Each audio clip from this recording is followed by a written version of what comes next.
I need support staff to clear the room. Stand up and walk, now! Hello, and welcome to The Watch. My name is Chris Ryan. I am an editor at TheRinger.com.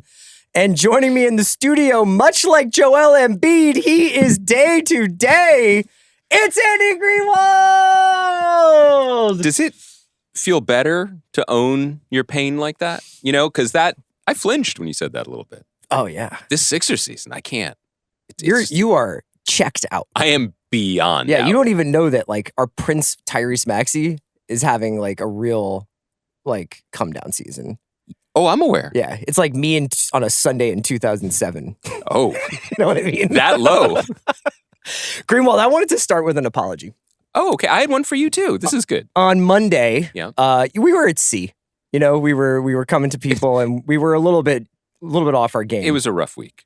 And I made a mistake that I've been carrying with me all week. Mm-hmm. And I said that in Nicholas Winding Refn's seminal... Yeah, go on. I can't let you do this, but go on. Thriller Drive, one of my favorite films, Mm-hmm. that Ryan Gosling sported a dragon jacket, a satin dragon jacket. I appreciate how much you want to be the sin eater here, but I came in here with an apology coming over the top. Are you apologizing for my apology? I set you up. I steered you wrong. I went back to the clip, which has been posted on social media. So thanks guys in the booth for that one. My other favorite thing about the clip that went social, that they put on social, it's not just that I'm like, he wears a dragon jacket. And you're like, yeah. So that was my fault. Well, but two, at the end of that clip. I think what the point is that I should know better. Chris, I interviewed the costume designer who found the jacket. It was one of my first pieces for Grantland. It's all about a scorpion jacket. That's in my CV. I carry this burden, not you. You carry so much water here. This podcast is one set of footprints in the sand, okay? So you can't, this is not your apology. I feel like I should have done better. I feel like I'm slipping a little bit, and I want to make a promise to our audience, and I want to make a promise to you that it won't happen again.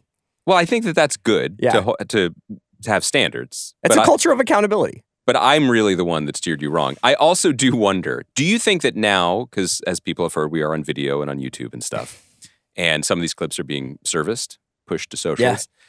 Do you think that we need to, let me rephrase, do you think that I need to keep it a little more buttoned up? Because in that clip where you're like, I love the city of Los Angeles because I fell in love with the film Drive and listening to the chromatics, and at the end of it, I immediately grab the wheel with my Gosling leather gloves and bring it back to seeing Paul Simon at Art's Deli in 1986. Well, you think that you're just kind of maybe... There's a version of this where people are like... exploring the studio space too much. There's a version of this where people watch that clip and they're like, anything can happen. Yeah. Yeah. That's incredible. It's like free jazz. But in my life experience, some people don't like free jazz. Some. I've been getting into it. And I've long subscribed to your brand of jazz. Greenwald, today we're going to talk a little bit about... So Severance comes out tomorrow night. We're recording this on Thursday. Yeah. So Severance comes out tomorrow night, season 2. And I want to talk to you a little bit about broadly the show, but also the rollout for it, because I have some thoughts on that. And we've watched some of the new season. Yeah. We won't, but we will not spoil it for people who have not been able to. We can hit this Daredevil trailer that's setting the internet on fire. You are ready for that and then we're going to talk about the first 2 episodes of The Pitt and the first couple episodes of American Primeval, the #1 show on Netflix. I just want to say, I put in the work. You did. This week, and I felt seen by you. You crammed, but you did put in the work. I was meant to be in London, England this week due to catastrophic events in California. I did not travel. Mm-hmm. And speaking about exploring the space, I was exploring American television. You also wanted to see if Coach Prime got the Cowboys job. So you're like, I need to stay domestic for that. After listening to Sal talk about what would happen to his fandom if that happened, now I really need to know. Yeah. I'm riveted. Yeah. Yes, you were supposed to be in England, but you're here. I'm here. Yeah. And I watched a lot of TV, and I can't wait to talk about it. TV, pretty good. Let me ask you this. And obviously, like, it's a very odd week for us because it's not the usual kind of like boots on the ground, shoe leather reporting that we're known for on this podcast. But anecdotally, just based on like my timeline and also just generally people who are like talking to me about television still. Those are the people at Sweetgreen? And like not AQI. Right. There aren't that many of them left. It just seems like this Severance moment is a thing. It seems like it's the first time, I almost want to say since the last season of Succession, maybe, where I can feel a lot of people like hotly anticipating a show like at this temperature. And I think that this kind of culminated with this performance art piece / pop-up that Apple and Severance did at Grand Central Station this week, where the cast of Severance, or at least Britt Lauer, and Adam Scott and Zach Cherry, basically performed as their characters in a glass-encased replica of their office from Lumen. And I just wanted to kind of get a temperature check from you of like where you're at with this coming and whether or not this is like, this feels like significant from Apple and significant for TV. I want to start there. I'll start with a slightly more cynical or industry-based take, and then we could talk about like the significance of people's affection for the show and how it might translate into a cultural moment. I think this might be the first time that Apple has flexed its incomparable muscles in a TV marketing push. We've spent some time talking about like, how do people know what's out there? Is Apple really trying? Like, you know, I heard yesterday anecdotally that Dick Wolf and his son have a half-hour cop show on Amazon Prime with Eric LaSalle that's pretty good. And I was like, I had never heard it. And I feel like it is kind of our job to know about some of these things. And so again and again, we these large companies, it's not even they're fumbling the bag. They just have a lot of bags. Yeah. If Apple wants to push something to the forefront of our consciousness, whether it's a U2 album or it's a Severance season launch, they can do it to a degree that almost no other company can. So it is fascinating to see them put all of their weight behind this. Yeah. And frankly, like it's necessary in this case, both because it's been a 3-year absence and because it's not a challenging watch, Severance, but as people who tune in tomorrow night, Friday night to watch season 2, or the first episode of season 2, if you indulge in the 3-minute recap, it is like getting hit in the head. It is just relentless how much plot and stuff was happening in the show. So it is a smart play to put it in front of everybody to this degree. But I think the question you're asking that I guess I haven't fully thought out yet in answer to it is, are we just missing ongoing television shows on a prestige level? Well, are we missing the conversation? Are we missing the obsession? Are we missing the Redditing? And this is coming in actually at the right time to scratch an itch. I think it's the latter because my broad review of the first few episodes that I got a chance to watch without saying anything about anything that happens is that this is an expert mystery box show. Like, and the characters within the show perform that mystery box theater at an incredibly high level, and maybe with one that we haven't seen since Lost. You know, there are shows that become mystery boxes almost unintentionally. Like, I don't think Nick Pizzolatto wrote the first season of True Detective thinking he would send me in the spiral that he did about Carcosa. Oh, spiral? You mean like the symbol? I see what you did there. So there are shows that can unintentionally wind up there. I think White Lotus is another example of that, where it's a show that, sure, there was going to be some whodunit elements, but having people do frame-by-frame analysis or, you know, deep readings of dialogue to try and find clues as to who's dead and who did what, I don't necessarily think was Mike White's intention when he started the show, although it certainly helped with its popularity. Severance, for whatever its creative evolution has been, and it's been a complicated and long one, both to get to the screen in the first place and to get to the screen for the second season, seems to understand fully what people are coming to it for. And so much of the dialogue in the first couple of episodes is, what the fuck is happening? What's going on? Yeah. Who is that? What did you mean by that? What did they mean by that? And it's like this very kind of like, it's almost like 24, but just your brain. So much of the first episode is someone running blindly through a labyrinth. Yeah, and the first few minutes of the second season, I believe, were aired already, or you can watch them on Apple TV already. So I think it's just like it's a fascinating. You know, we've unpacked these kinds of shows before in detail, or we've mocked them. Like you and I got lost deep in the sauce with Dark. That was fun. You know, I mean, we are susceptible to this stuff, but I think that they have captured. They know exactly what the show is, and now they are really playing to it. And I do have another point I'd like to make, which is I think that the 3-year layoff, Oh boy. they're playing it well. Oh, okay. I thought you were going to zag and say more shows should have 3-year No, layoffs. I mean, I think it's a disaster for television, frankly. Okay. But for some reason with this series, I have been compelled to read multiple multi-thousand word explainers about what happened last season, where we're at. I mean, some people have just rewatched the whole first season in the lead up. This is like the dream, is to create this kind of like secondary activity off of the screen and interest in your show. And I guess it feels like it's really working for this specific title. I think you're probably right. And I think that's a very interesting read on it, because my concern, I did go back and try to remember some of this going into the second season, and my ongoing concern, having watched some of the second season, is one step back. The show was and is absolutely stunning. It is visually just incredible. The performances are phenomenal, almost entirely across the board. And like the rawness of the emotion that Adam Scott brings to it, that John Turturro brings to it, make the show for me and give me something to latch onto.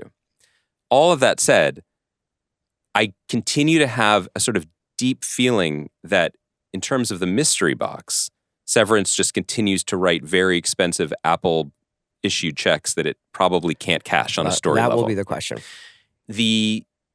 So it's interesting. So when I watched the show, and again, we're not spoiling season 2 because this was throughout the first season, there definitely was a fork in the road where there were people, and I don't blame them. Like you said, I've been this person when it came to Lost or Dark or a few other titles, who are watching it precisely for the question of what are they doing on those computers? For what are the baby goats for?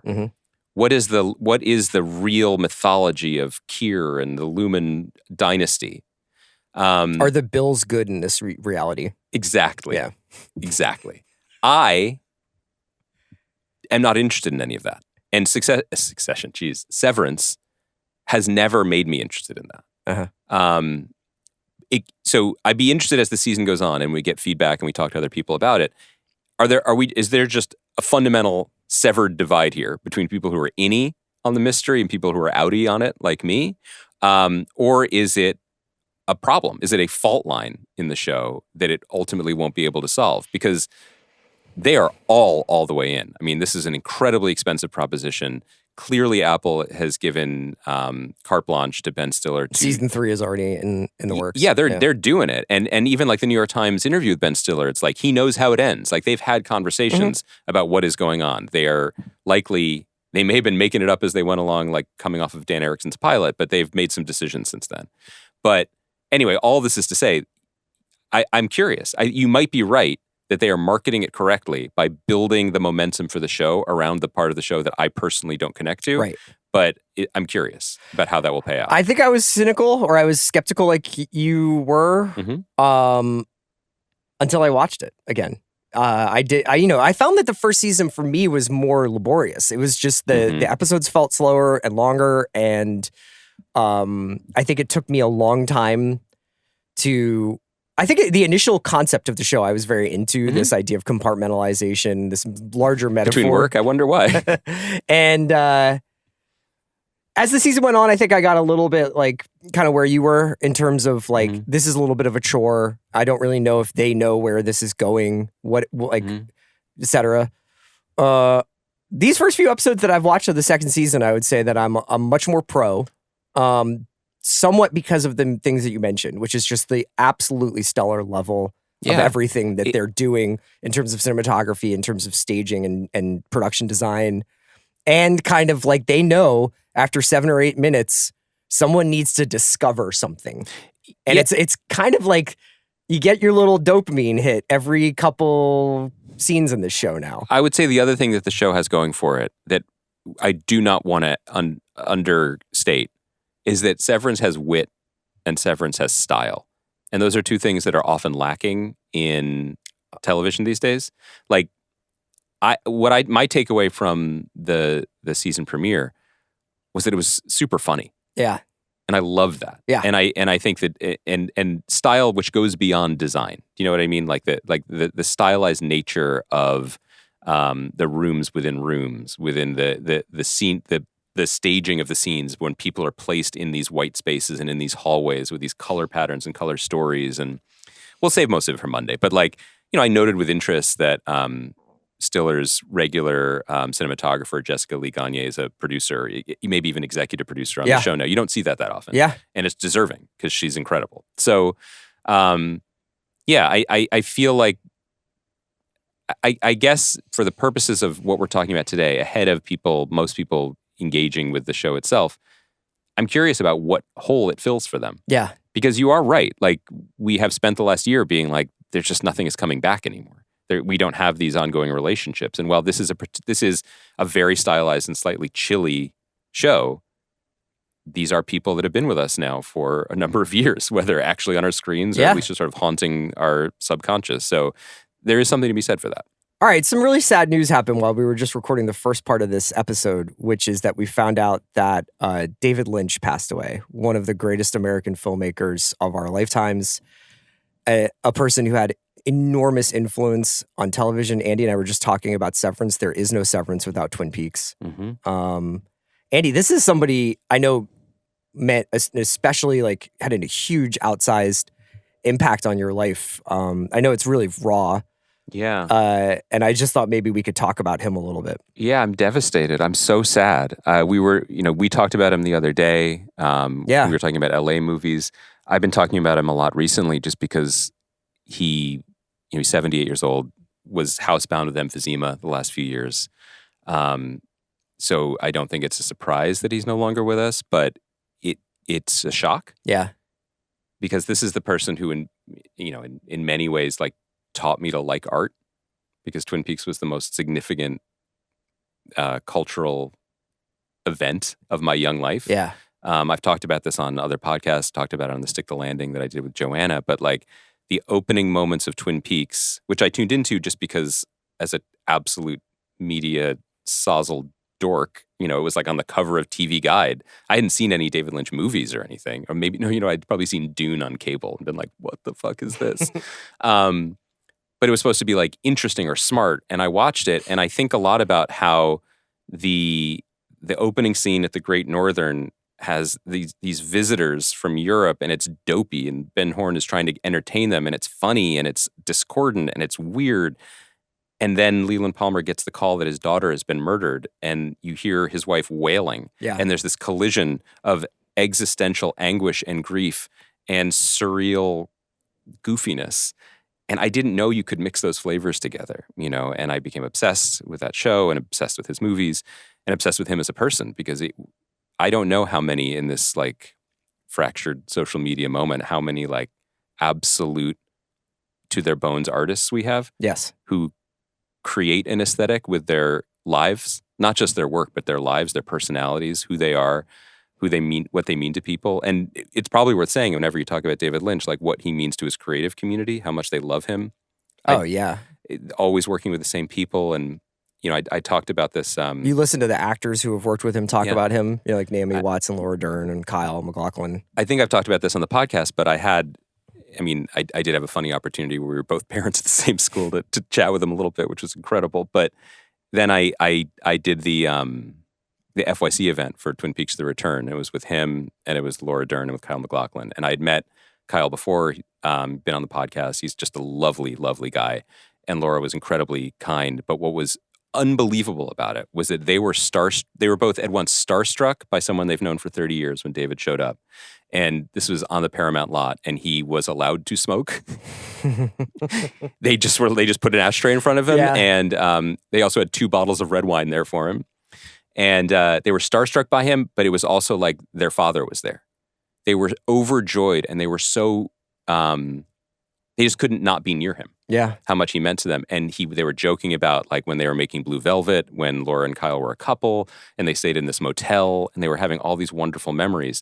And then when we all went on stage and David did the thing that he always did, which is just didn't talk about stuff. He just would not give it. Like imagine anyone being like that now, being like the art speaks for itself. They were carrying him in a way. Mm-hmm. They filled in the gaps and they were delighted by him and charmed by him. And the only time that he really spoke, despite me peppering him with many questions about like the fundamental artistic text of my life, the only time he really spoke was when I asked about how, in a very, very moving way, Twin Peaks: The Return was like an epitaph for so many of his friends and collaborators, because so many of them appeared in it, like Catherine Coulson, who played the log lady, like Miguel Ferrer, Warren Frost. It was their last screen appearance. Yeah.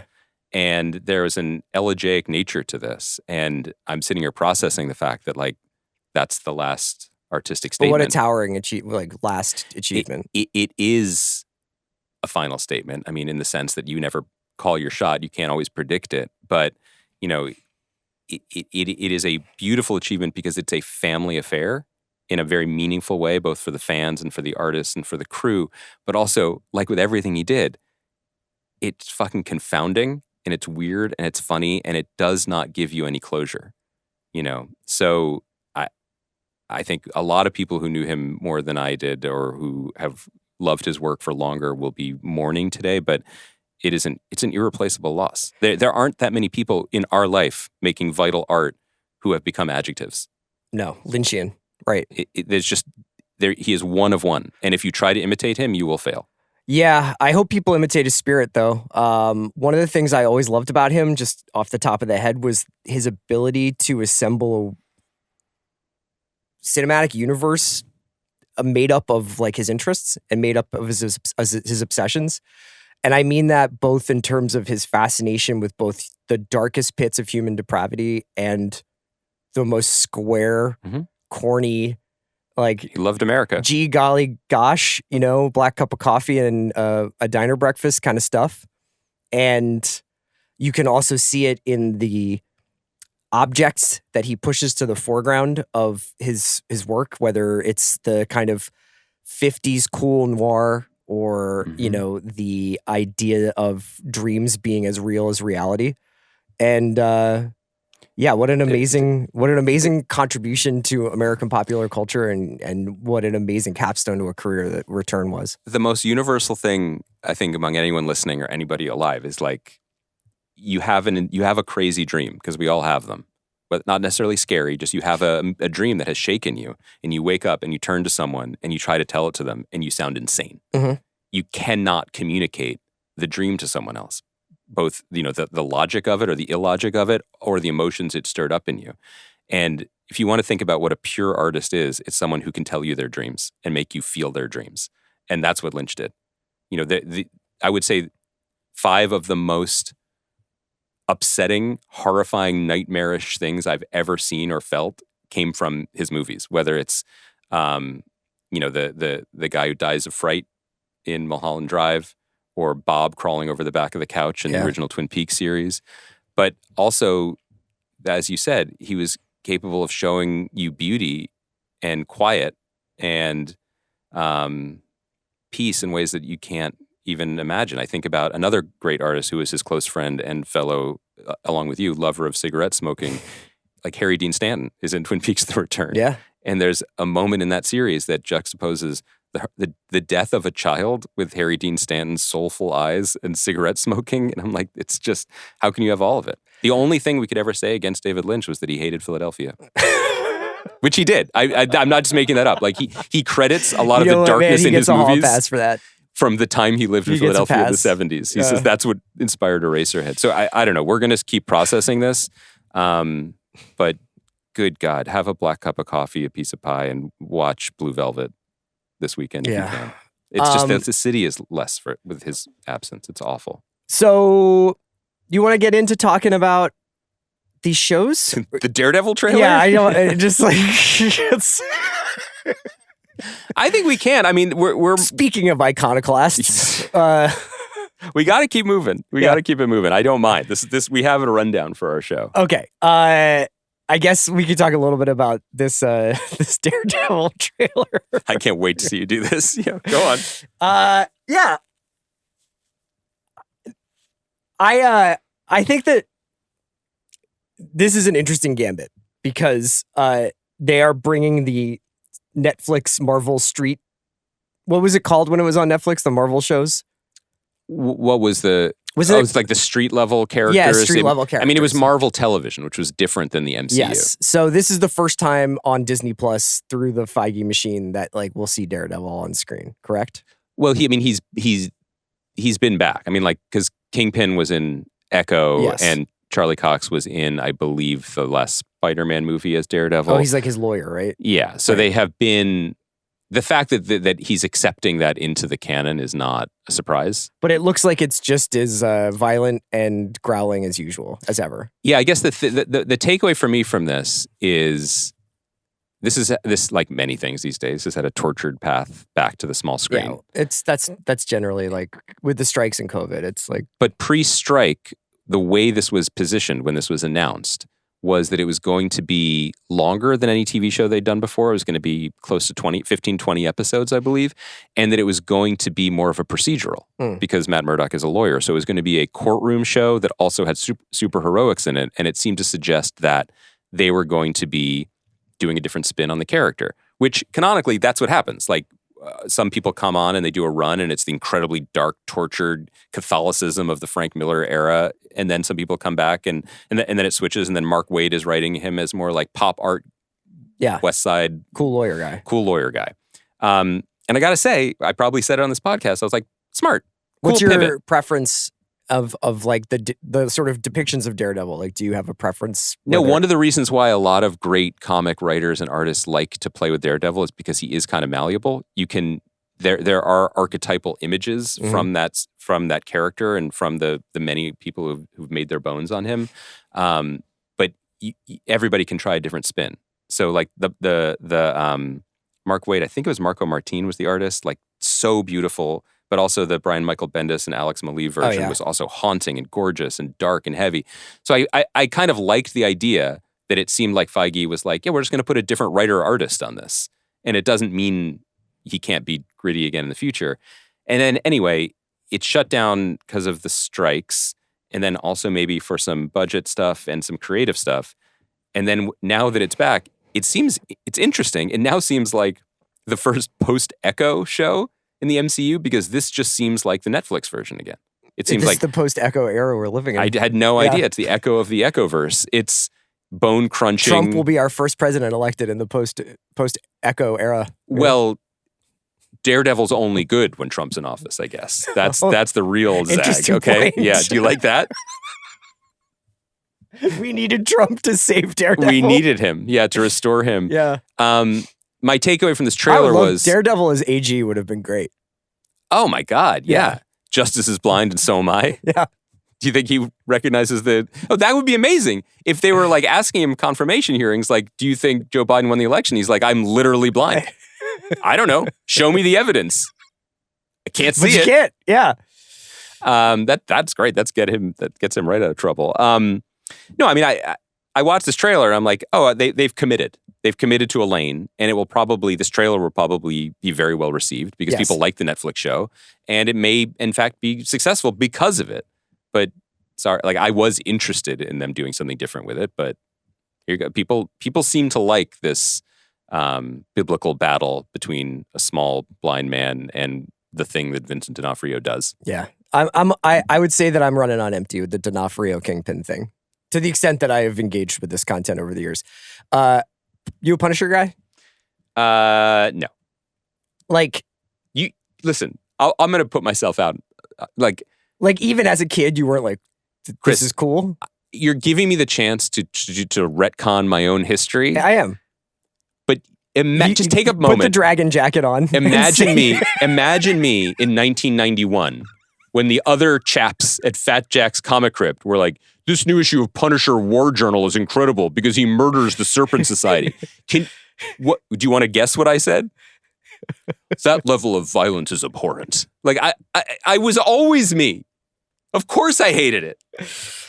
All right. Are you going to give Bernthal his dap here, though? How do you feel about this Bernthal move? Because, I mean, the fans are happy. I'm sure it's a successful, recognizable thing for him. I'm sure that he's happy to be bringing this character back. And this character certainly has a lot of on-screen potential that I don't think has been properly tapped. Although, like given the source material, I think vigilante justice sort of goes in and out of fashion in American culture. Do you think it's coming back? I can't Chris? tell. Yeah. I personally have a broader wish list for Bernthal going forward. Do you know what I mean? Like, I You'd think, like to see him paint with other colors in his paint box? well, you know what it is I was thinking about this with Ham. You know, Yes. Ham after Draper, and I don't know what you would call Bernthal's Draper.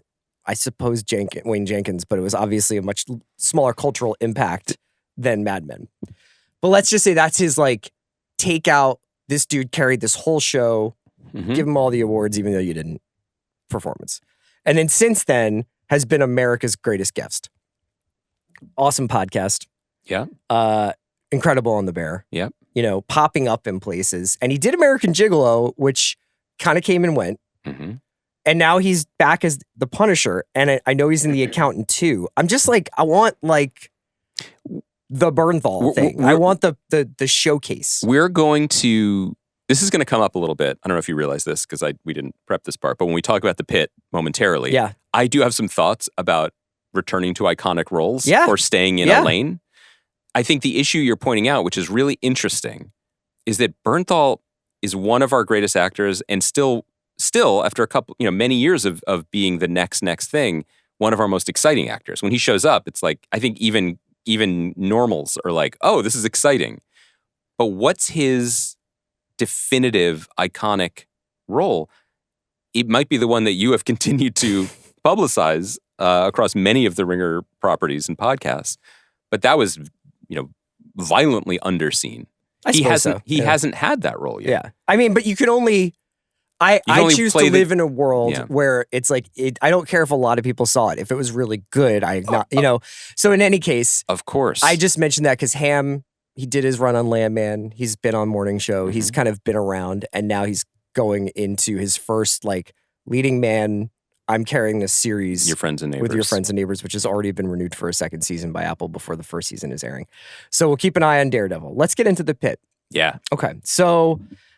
This is a show that we have been talking about a lot as conceptually and what it means for the direction of prestige / streaming TV, because this is a Max show that was hot off the press. Like, it was like as soon as the idea was starting to be kicked around and as soon as it was being mentioned, it was like, not only is this exciting because it's Noah Wyle returning to a medical procedural, but it brings in John Wells, who obviously had a huge hand in ER, went on to work on Shameless, kind of came in at the 9th inning on West Wing. And extended it into extras. Yeah, and one of the great, TV executive producer writers.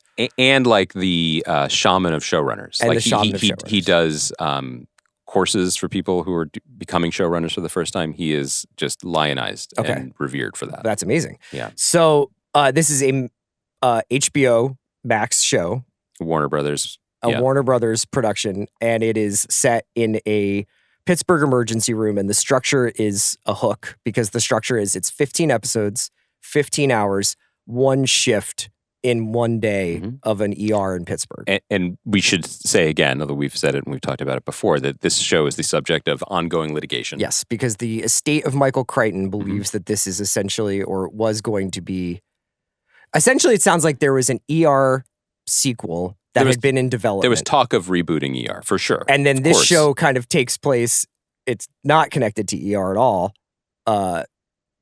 through character or story. No. Vibe-wise, I would say it's very much of the of ER. And John Wells directed it. It was created and run by R. Scott Gemmell, who worked on ER. I think Wells just wrote the first episode. I don't think he directed it, did he? He directed it. He did not write it. Okay. R. Scott Gemmell wrote the first 2 episodes. Wells didn't write on it. He just directed the pilot. Okay. Well, in any case. By the way, Noah Wyle wrote 2 episodes himself. Oh, wow. Yeah. How about that? A multi-hyphenate. Anyway. So, yeah, the first 2 episodes are up. The third one will be going up probably by the time you hear this podcast. Like I said, starts at 7 a.m. Every episode is named after the hour it takes place in. And I got to say. Do it. This is a safe space. Just push the epi, dude. I was pretty into this. Hook it into my veins. Yeah. You know what? Open an airway and just intubate me with this show. Okay, so let me ask you this off rip, because the criticism that you would have of this, or that one could have of this, aside from the fact that it's largely humorless, is... I don't know, there's the guy with the dog collar, but go on. Oh yeah, it's pretty funny. Is that it is so far absent of the will they or won't they ship Olympics that took place in the... There's a little flavoring of it, a little sprinkle. It is very, very piously realistic, where it's just like, there is not time for, you know, cool shooting baskets in the backyard and like, you know. Oh, like Doug and Mark waiting for the L. Yeah, like it is about this job and not about the home life of the people who do the job, at least as of now. Okay. After 2 hours of their day shift. So that would be the thing I think you could say against it, is there's not enough like personality and life to these characters. They're all just doing their job. But that being said, it's so immersive and so fascinating, and also brings back that incredible feeling that ER had, where you were almost felt like you were watching this actually take place, because it would go from one bed and then to track you out into another part of the hospital, of the emergency room. It's a visual language that was so groundbreaking 30 years ago that Quentin Tarantino, who was the most groundbreaking cinematic director of that time, not only was obsessed with the show, asked to direct an episode. Yeah. And I think he asked to direct an episode not necessarily because he wanted to bring his trademark verve to it, but because he wanted to see how they fucking did that shit. Yeah. To have that language back in my life is a blessing. Yeah. This show is a instantaneous reminder to me that TV is so hard, but it's not always complicated. This is like an incredible cover version of a song that I'll never stop loving. Instantly drawn in, and not just drawn in because of the rhythms, which, because thanks to John Wells and the DNA, without even wading into the litigation, is deeply, deeply familiar in a way that made me very happy, and absolutely makes all the executives who have been trying to make it in 1997 again through science or magic happy. But there's a simplicity to watching a show that is about heroism. You know, like sue me, but like there is something that emotionally, morally, intellectually feels really good about watching certainly flawed people absolutely in the shit doing their best. And it is why the medical show is one of the two most enduring styles of show, right? Because it's everything is life or death. The stakes are always the highest possible, and the good guys are pretty clear. You were like, you might not be able to handle it because there are some children in peril, and there's children in peril. There's also like some thoracic procedures. There's more gore. You know? I will say, for those of you watching this podcast on YouTube, that there were moments in the first 2 episodes where my viewing experience was this. Yeah, I did that once or twice too. This. Yeah. And that's beautiful. That was my second screen, was the palm of my hand. The dude who got in front of me. electrocuted in the second episode, where they have to like basically open up his arm. Debrade the arm. Yeah, I was like... Really? I was okay. I put my head up on that. I was okay with that. That reminded me a little bit of like Dragon Scale shit. Like I was, I could kind of see what they did there. I feel like the woman's leg that had just been undone. Yeah, they did the CGI budget on that. Just undressed. Yes, let's say, like the skeleton, half the skeleton we used to have in our science classrooms. Yeah, that was the Joe Theismann. That was a little. Put some respect on that man's leg. That was a little much for me, but it is it's kind of a fascinating show because there are elements of it that are obviously contemporary. The trauma of COVID lingers over the main characters a lot, and the medical profession. There's, within the first 2 hours, there's fentanyl, there's pot gummies falling into the wrong hands. There are things that do feel like they probably are coming up in emergency rooms a lot. Or watching the Sixers, yeah. Oh, jeez. I like that you're turning it into positivity. I don't know why I keep doing this. You know why? Hurt people. And this is what Bill does to you. Yeah. And you're pushing it down on me. And that's okay. I see you. I'll give you a big hug when this is over. But then there are things about the show that make me think that Scott Gemmell wrote this the day ER ended and just waited for the gum you like to come back into fashion. Shout out David Lynch, because there's like a scene when they're having a moment of silence for someone who's died, and a resident's ringtone interrupts it. Yes. When's the last time you heard a ringtone? Someone with like a stained song. Funky, like, yeah. That's what? You know, or just like the conversations that Dr. Robbie has with the administrator, who like every few minutes just she comes out and she's like, you have to do better. And he's just like rolls up his sleeves and uncorks a Jeremiah against the healthcare industry in this country. Yeah. I'm like, yeah, this is timeless. This is timeless. And I wouldn't necessarily describe it as like supremely artful dialogue in the first 2 episodes. No. Like it's a lot of like, oh, just another day in paradise, you know, like it speaks somewhat in Your Voice American? Yeah, or just that's 2 for 2 this week. I just wanted to bring it back. DeLillo Underworld drops. I loved it. It's a little rote, I guess. Oh, it is very by the numbers, I would say. I thought that the second episode like had liftoff, or the first episode kind of.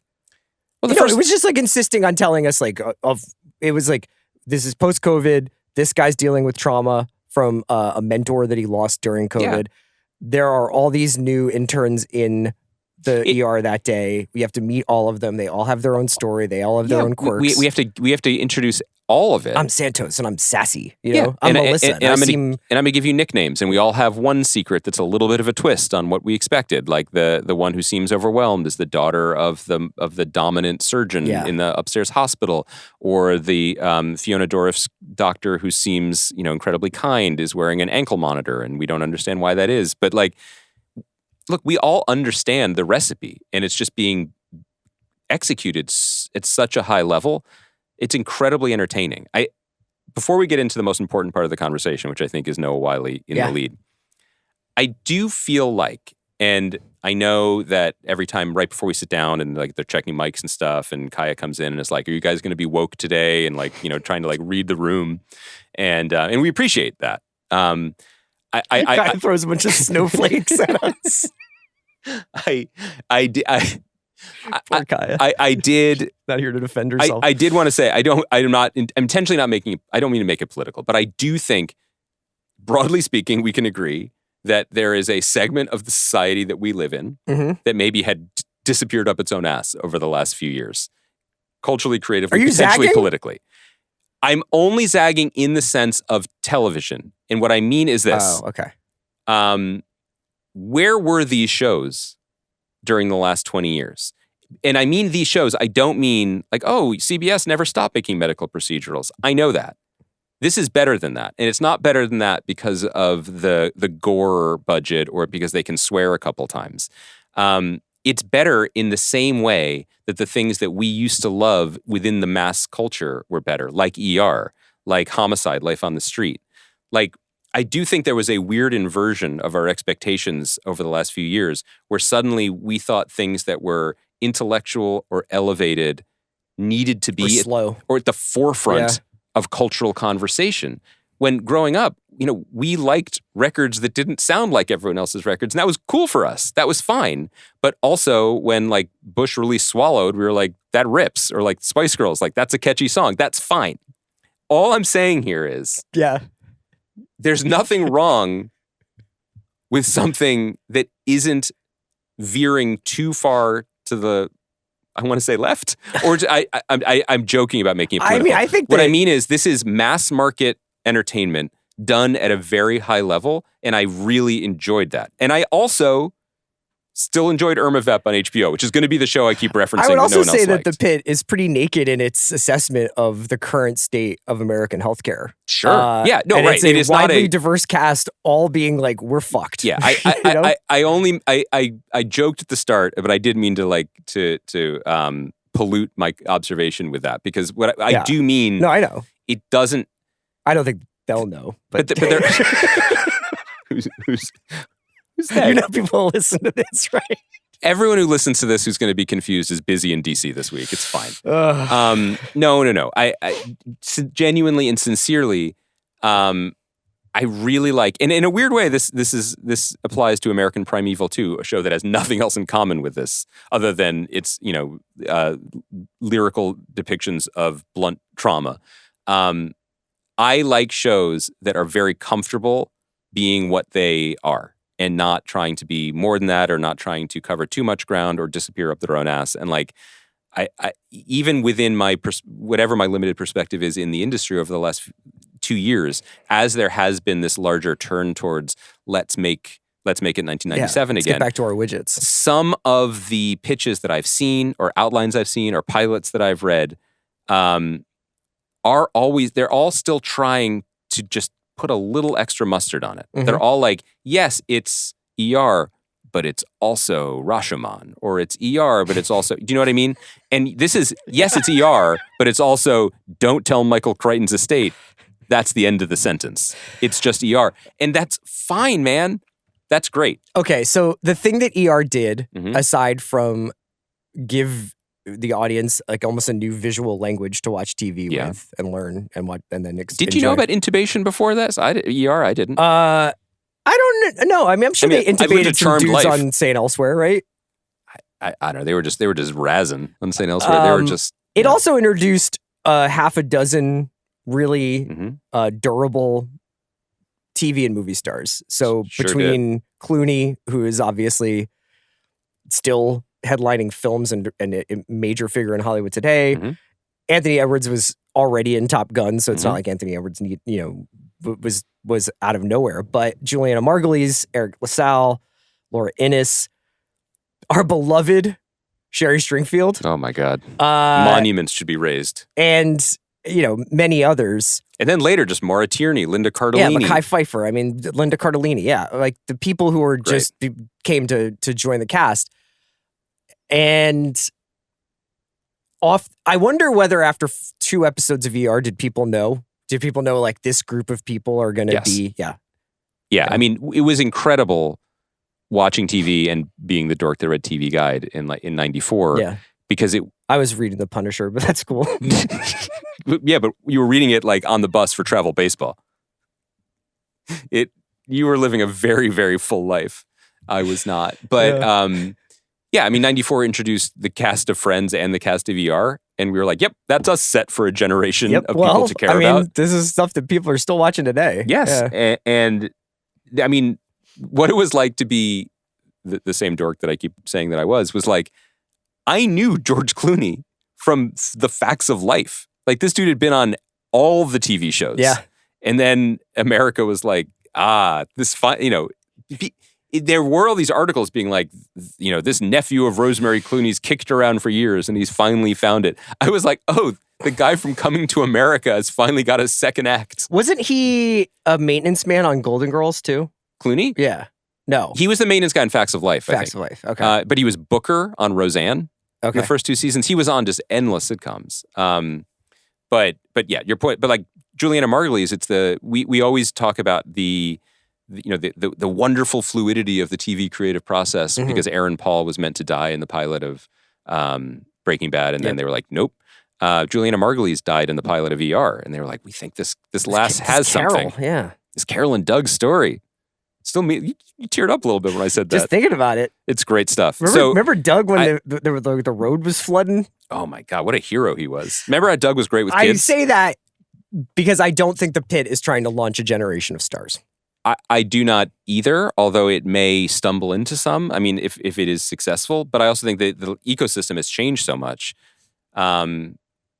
There's well, you know what? Let me slightly zag on that, only to say the pilot for ER, written by the very litigious Michael Crichton, the late Michael Crichton, was incredibly not vanilla, but like he had written it in the 70s, I believe, and had been passed over and kicked around, and it took years for them to bring it to the screen, and then also for the creative people involved in it to be like, let's push things forward visually and do it a different way.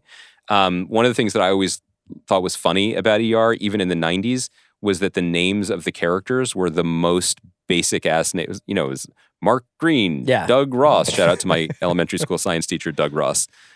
Carol, like it was all Susan, right? It was all very kind of squarish. And then all the people who got involved in the show later, and I think Spielberg was a producer, right? So Amblin was involved in pushing it. So whatever. But like it was both a question of casting and then the visual language, and then the new creative team exploded the possibilities of it beyond maybe what that pilot was. So I'm willing to say that like if the Pitt has even a quarter of the success of ER did, that there could be a chance for growth for these characters too. But your first point might be right, which is if we're not showing them shooting hoops in between ambulance dumps, then we might not have the chance. Yeah, a little bit of that. Them. Let's talk about Noah Wyle, who is carrying this show and all of the trauma of the last 8 years of American life in his bones as Dr. Robbie.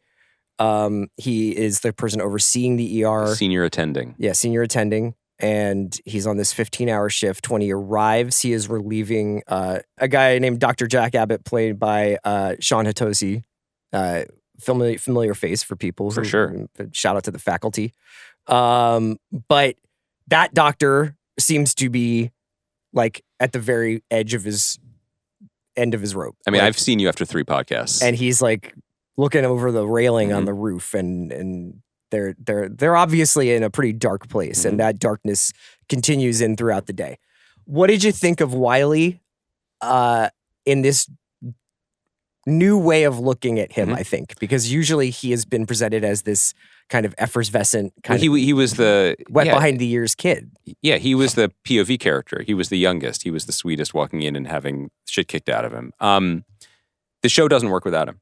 I think he's absolutely incredible. He, as you said, he carries everything that isn't on the page in his performance. And there's almost you can't budget for financially or in terms of like potential success in this industry for what he brings to this. Instantly you understand who he's been and who he is to everyone. Instantly you understand why he is able to be everywhere all at once and what it's costing him. Of course he's the one who's going to be delivering devastating news after devastating news to people. It made me think that we should allow more actors to just typecast themselves forever, not just Tim Oliphant as a U.S. Marshal. That like maybe instead of just rebooting shows like Kelsey Grammer wants to play Frasier again, so we have Frasier again. What we need to do instead is make a show where you play the type of guy that you've played before, but the older version, right? So Woody Harrelson as a bartender in, I want to say, New Hampshire or whatever, and so you avoid the lawsuits. Or like, what if, or you get Michael B. Jordan back on the streets of Baltimore in a different role? Oh, do you know what I mean? Yeah. Like, and frankly, to your other point, John Hamm should just play a salesman again. John Hamm should just chill out, come back from the dead on Landman, sorry, spoiler, and get a little gray in his hair and just be an ad guy again in a different deck. I don't care. But like, let's all be honest here, because what Wiley is doing is exceptional, and it's exceptional because of the shared history with him. I mean, like, shouldn't George, like, I understand why creative people want creative challenges all the time. You know, it's why I'm letting you know this is my last podcast with you. It's time to stretch my wings. Sorry you had to find out this way. However, well, now that the Pitt ended wokeness, now that it did, I can finally be unmuzzled. Clooney should just be Michael Clayton forever, and you could call the movie Clay Michaels. I don't care, but just like, I don't see the downside here. It's give the people what they want. I'll shout out Wiley's ability that is obviously learned over the course of countless seasons on ER. Did he go end to end with ER, or did he leave earlier? I believe he was there the whole time. I mean, I believe he was the Meredith Grey. John Carter lives? Right. Yes. John Carter from Mars? John Carter that he played. By the way, his character was John Carter. Like, Crichton, all respect to the deceased Mike Crichton, but like, spend 5 more minutes on the names. He is able to convey human feeling and emotion while also saying, you know, he left after the 11th season. 10 cc's of this. For what it's worth. Okay. But he came back at the end. There's a moment in the second episode. I hope people have watched it by now, but this is a spoiler for the second episode, I guess. A teenager has been brought in unresponsive. They kind of have a little bit of a House MD thing going where they can't figure out what's wrong with him. Yep. There's this incredible sequence of events that I hope I am getting right if I remember correctly, where basically they look at his pupils right before Robbie is about to talk to the kid's parents. And the pupils are blown, which suggests brainstem activity is stopped. And then as he is talking to the parents, a nurse shows him a urine drug test that is tested positive for fentanyl. And so he has to tell these parents live in this conversation that the kid overdosed on fentanyl. And they're just like, no, you didn't, because how would he have had that? And he has to explain, like, it can be found in Ativan, it can be found in all this stuff. Well, if you buy illegal pills labeled as something, it could be. Right. Yeah. And then a few moments later, he essentially is like, got to go tell these parents this reality. Because at first what he says is, we're going to run some more tests and blah, blah, blah. And like gives them like a glimmer of hope. Yeah, talk to him. You never know. And then he's got to go tell the parents, like, this is it. You know, like this kid is essentially brain dead. And it's the first moment where all the other patients and doctors on the floor here, like, are aware of something else happening, essentially, because the mother, starts crying so much. And so I just thought, like, that sequence, I was like, this is kind of, we're hitting ER heights here. Yeah, and the cross-cutting. And he's incredible in that. He's incredible in that. He's completely alive. This is a different type of acting, that he knows how to do, and other people had to learn. The interconnectedness is outstanding in that. Like the mother's scream goes through everyone, and we just have a sense of place and a sense of where everyone is in their own journey. I also feel like there's just some small things that pop right away, like Tracy Afichor is a British actress as Dr. Collins. There's some sort of history between her and Dr. Robbie. I just immediately liked her, and I wanted to see her on screen. Like, that's the kind of thing that you need when you're casting. You need these people to pop in the small doses that you get of them. And the younger residents as well, I think, are well cast. I don't think I'd ever seen any of them before, other than Issa Briones, who was on Picard, which one of the many shows that I said I would stick with after we talked about once. And sorry, but glad to see she's found something new to do. I don't have any other fancy grand cultural statements to make other than the fact that I loved it, and I would have watched 4 more had they been available to me. Let's talk a little bit about Primeval before we get out of here. Sure. American Primeval is I believe as of recording, the #1 show on Netflix. It's from Peter Berg and Mark L. Smith. Peter Berg, obviously an acclaimed director and TV showrunner. He helped create Friday Night Lights with Jason Katims, came up with the sort of visual language for that. Directed Lone Survivor, directed what's like another Deepwater Horizon? Battleship. And Mark L. Smith wrote The Revenant, and this is a Western set in the 1850s during the Utah War, which is a war I was not super up on, to be honest. Were you not? 1850s, a little bit of a blank spot for your boy. Huh. Yeah. I get going in the 1860s. Are you saving that for retirement? Like, just have a big old book about that decade that you can sort of scare the neighborhood kids off with? I was thinking about getting into like maybe I could fire up like an audiobook about the 1850s. Because I got my fingers I got my hands full with a lot of novels right now. But I had a really negative audiobook experience recently. I was trying to be really efficient. So I was reading Creation Lake by Rachel Kushner. Yeah, we talked about it. And I was like, you know what? This isn't going fast enough because I want to get to these next books. So what I'm going to do is read and then go to the audiobook to like keep the going all over. Did you really? With no disrespect intended, because I thought it was quite a good book. And Rachel Kushner is one of my favorite novelists. I don't know who read the audiobook, but it sounded like an AI version of Emma Stone. Oh my God. Yeah, wait, I have something to say about this. Go on. And I pulled up somewhere to get, where was I going? I think I was getting my oil changed. And I rolled up with my windows down. Yeah. And there was a detailed description of a blowjob happening. Yeah. You mean like an AI woman? A BJ on Alvarado? In Creation Lake. It's the only thing like that happens in the book. And I happen to be pulling into like a Jiffy Lube.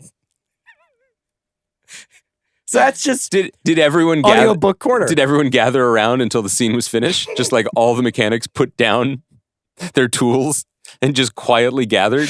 Yeah. Anyway, where was I? Can I just jump in? What were we talking about? Oh, so I'm not an audiobook guy, Uh-huh. but recently when I was driving my daughters, they wanted to listen to one, and my older daughter was like, let's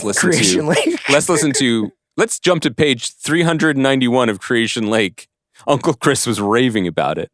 No, my older daughter wanted to listen to Little Women to convince her sister that it's really good because she's read it and seen the movie. So I gave her my phone and she like found it on Spotify, and it was horrifying. Like within 2 pages, because it was exactly this. It was like Alexa. She's like, Christmas won't be Christmas without presents, grumbled Joe. Bring on the rug.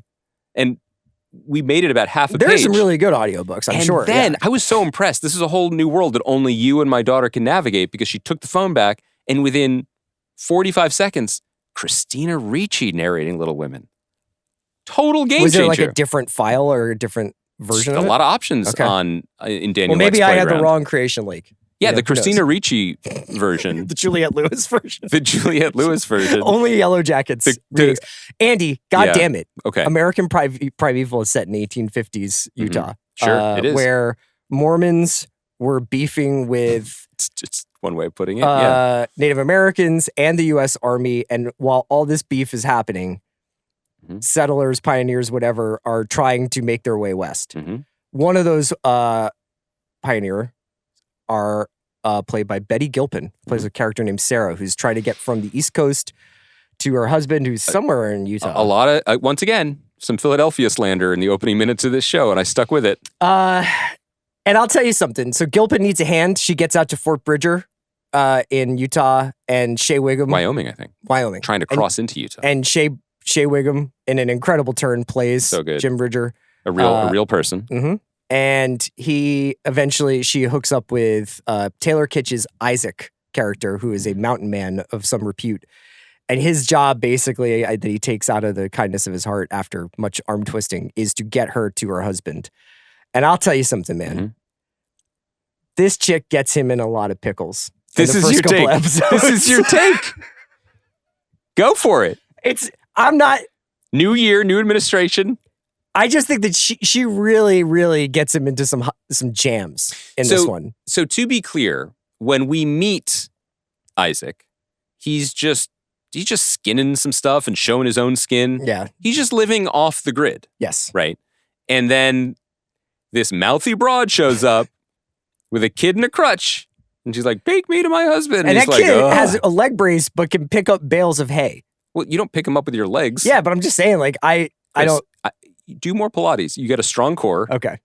And I mean, I guess there's a couple things here, because there's also there are many plots on top of each other. There's also one of our favorites, Dale DeHaan, playing Dane DeHaan playing a young Mormon. Dale DeHaan was the guy who invented the dragon jacket. It sounds like a Giambi situation to me. You know what I mean? There is another DeHaan.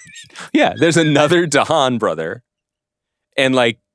A less an IFC show or an AMC show would hire him, like trying to moneyball a prestige drama because they can't afford Dane. Yeah, Dane DeHaan's in it. So you get Dale. Yeah, Joe Tippett, our boy from Mayor of Easttown, plays an evil son of a bitch. And Sarah Lightfoot Leone, who we love on The Agency, is here again, kind of having a moment. It's a great cast, and there's like one of the takeaways is, no disrespect, like there haven't been that many times in my life when I wanted to go to Utah ever. I've had a really nice time there. Yeah. I actually have. It's very beautiful. Salt Lake City, nice town. But I've never been like, I got to get there to the degree that these people feel it. And I think the spirit is compelling them. The conditions in which I went were easier. Yeah. Do you know what I mean? This show's pretty awesome, but it is the feel-bad hit of the summer. It is so gnarly. It is so gnarly. The first episode culminates with a truly impressive staging of a fake news native raid on a wagon train, where it's like that Mormon dudes are pretending to be a tribe or like who are there, and it's vivid. I mean, like you get to the end of these episodes, and like there's like sometimes there's cliffhangers where you're like, I wonder what happens next. And then sometimes it's like, that was so good, I can't wait to watch another one. And these are like, truly, we must have hit bottom. I need to see these guys have like a good day. The visual palette is so muddy. It kind of is like the Netflix version of McCabe and Mrs. Miller vibes, where it's just so brown and gross. It just makes this act look as probably violent and reprehensible as possible. Do you think that Sarah and Isaac, would you be happier if like midway through their trek across the Wasatch Mountains, they found like a nice Airbnb? Well, they could glamp a little bit. Would you prefer that? She seems to have a lot of cash. Yeah, and it's weird. She's just like, I have a lot of money, and other people, in my limited viewing of the show, which is basically 2 episodes of the 5 or 6, I believe. 6. So far, when anyone says they have cash, they die violently very, very soon after. Even if they're like, I have a piece of paper that suggests where cash might be. Yeah. They get killed. That's a wrap. That's why I go paperless. Yeah. You know what I mean? My guy Jai Courtney is in this as a real piece of shit named Cutter. Do you think we should? It's not Jai? Well, it's spelled away, but I think it's pronounced Jay. But Jay. And I know this because do you think, let's poll our listeners. They could put this up on Facebook or whatever. Like, do you think people are interested in quotidian interactions with random semi-celebrities that we have or not? Because one time, speaking of Pilates, I was going in and Jay Courtney was coming out. Oh, I saw Jay Courtney at a hotel lobby just a couple weeks ago. Seems like a nice guy, but he was huge. And we were ostensibly going into the same... You think he was huge? He had just been working out. Oh, but I was surprised because he was kind of closer to my height. No, not tall. Yeah. He was just kind of jacked because Yeah. he was going to do an action movie or whatever. And he was coming in after me, and I couldn't help myself. And I was like, warmed it up for you. Did you say that? I did. Did you really? I did. And what did he say? Okay, mate. He's Australian. Yeah, I know. It wasn't my best. It didn't feel great. But I'm like, I don't know. I'm like, maybe we're all just, kooky astronauts on Spaceship Earth. I recommend this show with the typical, like, it's pretty grisly caveat. Yeah. I want to say, you're gonna keep going with this? I want to keep going with this for a number of reasons. One of which is surprising myself. I'm enjoying it, and also shout out to the Explosions in the Sky for a very cool score. Yeah, Gilpin's incredible. Kitsch is my guy. I love him. I like things that are expensive in the right way and done well. Yeah. Like, it looks stunning. Peter Berg is a great visual director and is doing something. I mean, you mentioned McCabe and Mrs. Miller, but like, I'm interested. That's probably sacrilegious. It just is a very gritty, But it's Pete Berg directing a Western, that's interesting. His camera is moving in ways that it hasn't before. I didn't know arrows were like that. They have some velocity. I think both of us thought that maybe like in an arrow fight, we had a little bit of a chance. Yeah, just keep zagging. Just keep moving. Yeah. That does not seem to be the case. No. It reminds me of, you remember the Game of Thrones moment when the guy was just like, he could have survived if he had just not run a go ball straight route? Yes. If he had just done like a cross pattern, he would have survived. If he run Spider 3Y banana. That's what I'm saying. Yeah. Like, Sean Syed has some notes he'd like to give. I'm saying, like, that was my understanding of arrows. But anyway, all this is to say, I feel that it is surprising for my personal brand, especially as articulated on this podcast, that I'm kind of into this show, but I like history, I like Westerns, I like Americana, you love I really audiobooks. like this cast, love audiobooks. The Punisher. And into the promise of massive physical violence week to week. I can't believe any of it. It's super gnarly, it's not for everyone, but I am really enjoying it. What a great moment for television. We'll be back on Monday to talk a little bit about Severance's first episode. Thanks for everybody for listening, for watching us on the Ringer TV YouTube channel. Will Kaya, will you be joining us next week, or will you be in DC? I'll see where I'm needed most. Have a great weekend, I miss guys. Kaya being in the room with us. We got to get her involved.